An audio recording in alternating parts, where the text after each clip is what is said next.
Polémica ha generado el rechazo de 60 recursos de protección contra el alza de ISAPRES por parte de la Corte de Apelaciones. El tribunal aseguró que las prestadoras de salud están ejerciendo una facultad legal. Bueno, y queremos conocer más detalles sobre este tema, entender bien por qué este cambio. Para eso nos acompaña el director jurídico de SEGAL, Rodrigo Zamur. ¿Qué tal, Rodrigo? Buenos días. Buenos días. ¿Qué cambió, Rodrigo? ¿Qué cambió para que escucháramos el año pasado esta cantidad de recursos y a todos nos iba bien?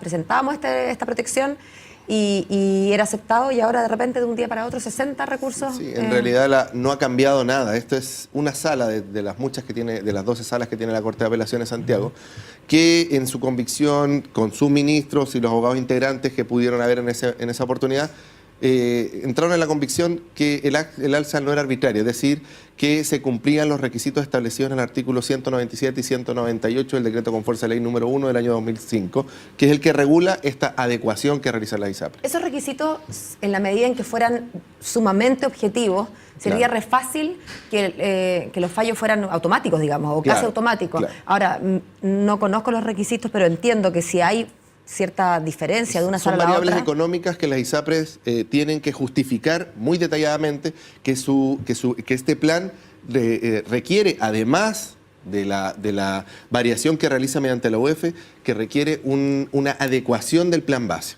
Pero realmente las ISAPRES, ¿qué es lo que hacen? Ellos presentan la carta de adecuación, la famosa carta de adecuación que a todos nos ha llegado, donde ellos dicen que sus costos, producto de los análisis del año anterior, han aumentado las prestaciones médicas, supongamos en las clínicas.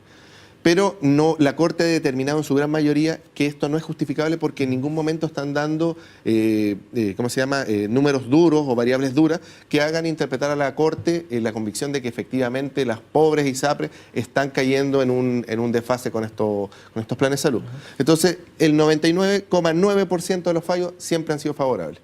¿Pero por qué las ISAPRES de alguna manera como que aplauden esto y podría crear esto un precedente, por ejemplo, de alguna forma? Podría crear un precedente, pero estamos seguros, los abogados que vemos el asunto de ISAPRES y SEGAL como servicios legales, de que esto no va a ocurrir porque la Corte Suprema va a poner en orden esta situación, porque queda la opción del recurso de apelación ante la Corte Suprema, y ellos van a determinar, por la larga jurisprudencia que hay en esto, de que el fallo debería ser a favor de los cotizantes y no de las ISAPRES. Ahora, Rodrigo, este es uno de los temas que ha generado noticia en el mercado de las ISAPRES, pero también hay otro que tiene que ver con las costas de los juicios. Sí. Y ahí se estandarizó de alguna manera una baja en el precio que fija la Corte, como los costos que debe pagar la ISAPRES por la tramitación precisamente de estos recursos presentados por los usuarios. Claro. ¿Eso qué efecto va a tener al momento de solicitar estas tramitaciones? ¿Podríamos ver una baja definitivamente? ¿Podríamos ver una retirada de abogados que se dedican a este tema? Es un tema preocupante porque la Corte en este caso, y en mi opinión personal, y me hago muy responsable de ello, ha fallado en favor de las ISAPRES y no en favor de los cotizantes. Porque muchas personas hablan y dicen que este es un negocio para los abogados, pero en realidad esto no es un negocio para el abogado. El abogado hoy en día es el que trata de que se imparta justicia con el cotizante, y es un trámite que al parecer es muy fácil, pero en realidad es un trámite engorroso que tiene que hacer el abogado. ¿Qué tendría de malo que fuera un negocio para el abogado? Porque los abogados en realidad no tendría ningún... Los abogados no son los llamados a impartir justicia, son los tribunales. Lo que pasa es que en realidad siempre malamente se ha visto al abogado como la persona que hace negocio de los problemas ajenos, pero en realidad esa es la labor, es una buena labor del abogado, es obviamente realizar un oficio, ser remunerado por este oficio y defender al usuario. Entonces, ¿qué es lo que pasa? Cuando tenemos acá, antiguamente teníamos 130.000, digo antiguamente porque anterior a estos 130.000 eran 80 y la Corte en la convicción subió las costas a 130.000. Hoy en día está en 50.000 pesos. Como comprenderá, 50.000 pesos no va a ser atractivo para muchos abogados, y por ende lo que se busca con esta baja es que se reduzca el número de recursos y obviamente favorecer a las ISAPRES, que en realidad en ningún momento produce un menoscabo. Ellos hablan de 25.000 millones de pesos que se realizan en costas. Pero yo quiero hacer un simple ejercicio matemático. Son 1.400.000 cotizantes aproximadamente. Los recursos en el año exageradamente podrían llegar a 160.000. O sea, si nos ponemos a medir, las ISAPRES con la sola adecuación tienen más que justificado, y esto es un negocio redondo para ellas. Ahora, Rodrigo, quizá, y no por defender a las Cortes, pero quizás lo que quieren las Cortes, más que fallar a favor de las ISAPRES es bajar su propia carga de trabajo. Por supuesto. En el sentido en que de repente supimos que esto se puso de moda, ¿no es verdad? Esto se corrió la voz de que estos recursos de protección eran en general bien acogidos por las Cortes y todos nos pusimos a presentar y en las Cortes llegaban miles y miles y miles de casos. Quizás el llamado es al legislador a por vía de ley dejar claro esto, de manera que no tenga que estar los tribunales fallando y conociendo recursos de protección repetitivos todos los días. Bueno, antiguamente nosotros siempre hablamos de lo mismo, de que debería legislarse respecto a esto para que no ocurriera. Pero así tenemos ejemplos como la Corte de Apelaciones de Antofagasta y la Corte de Apelaciones de Concepción, que tienen costas elevadas. Y si ustedes buscan, el nivel de recursos que tienen es mínimo. ¿Por qué? Porque las ISAPRES que tienen sede allá o que en sus cartas ponen la palabra Concepción o Antofagasta para que sea competente la Corte, simplemente no realizan alzas. Así tenemos varias que no vamos a mencionar.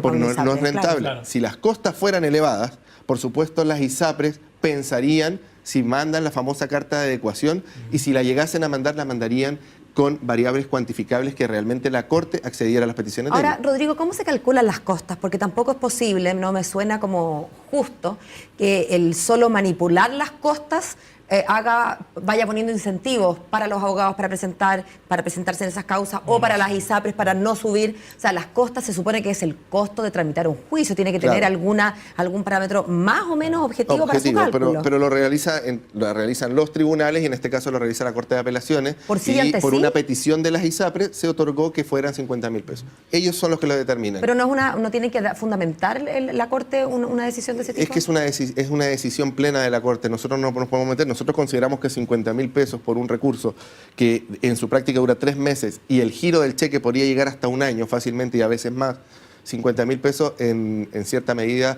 resulta una burla. Efectivamente, cualquier usuario podría presentar un recurso de apelación, o sea, un recurso de protección, perdón, sin la necesidad de un abogado. Sí. Pero nosotros sabemos que la gente no tiene tiempo y requiere una persona que lo represente y que haga justo su derecho.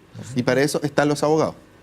Ahora, Carlos, respecto al proyecto de ley que se está tramitando y la reforma a la ley de ISAPRES, ¿podrían solucionar estos problemas definitivamente? Claro, esto se podría solucionar. Se podría solucionar estableciendo variables objetivas y no que la ley sea tan ambigua, porque la ley dice que tiene que acreditar de alguna manera, pero realmente ellos, las ISAPRES, consideramos nosotros los abogados, han hecho un negocio.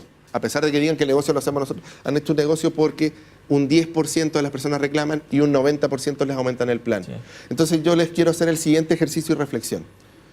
Si a nosotros se nos aumentara en 5% el plan todos los años, más la variación de la UEF, ¿qué va a pasar con ese cotizante cuando tenga con nuestro sistema de pensiones que jubilar y tenga que pagar su ISAPRE y resulta que su ISAPRE ha aumentado en un periodo, vamos a suponer, de 20 años, un 300%. No, o sea, no resiste va a tener análisis. que ir a nuestro sistema público, que nuestro sistema público no va a ser capaz de absorber esa cantidad de gente. Porque no podemos negar que el sistema público, pese a que lo han mejorado, tiene muchas valencias en relación al sistema privado. Sí. Entonces, esto es un llamado a las personas a decirle: pague hoy y salga mañana. Ahora, a propósito de llamado, Rodrigo, ¿qué le decimos a la gente que está recibiendo hoy una carta de ajuste y que vio las noticias que están las Cortes negándolo y que bajaron las costas?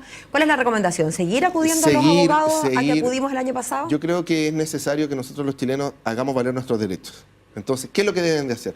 Todos deberían presentar el recurso de protección, para que esto no sea un negocio para las ISAPRES y para que la Corte tome conciencia, por una parte, de que esto ellos deben regularlo de alguna manera para que no sea un negocio ni para unos ni para otros. Y que realmente la Corte se encargue de hacer valer los derechos de los cotizantes. Bien, Rodrigo, le agradecemos muchísimo que haya venido a CNN en Chile. Buen día. Hasta luego.